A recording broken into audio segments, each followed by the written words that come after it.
শ্বশুর আব্বু বাজার থেকে একটা বড় একটা সিলভার কাপ মাছ আনছে। এই মাছটা আমি কেটে বসে পড়েছি।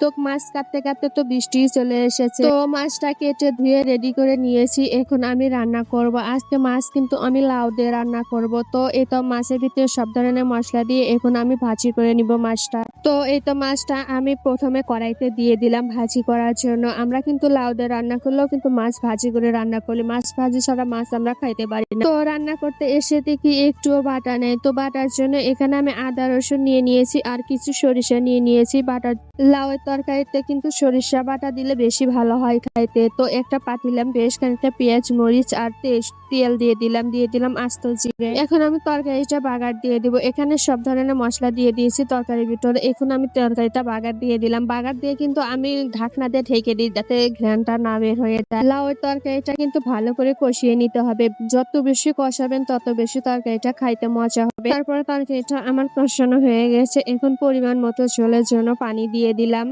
তো পানিটা দিয়ে তারপর মাছগুলো উপর দিয়ে দেবো তরকারি। আমি তো সবসময় তরকারিটা এরকম করে রান্না করি। আপনারা কিরকম করে রান্না করেন অবশ্যই কিন্তু আমাকে কমেন্টে জানাবেন। আর আমি আজকে এই লাউয়ের যে খোসা ছিল এই খোসাগুলো আমি আলু দিয়ে ভাজি করব। আজকে লাউয়ের খোসাটা ভাজি কিন্তু অনেক বেশি খাইতে মজা হয়। আমার কাছে তো লাউয়ের তরকারি থেকে লাউয়ের খোসা ভাজিটাই বেশি মজা হয় খাইতে। আমার অনেক বেশি পছন্দের লাউয়ের এর খোসা ভাজিটা।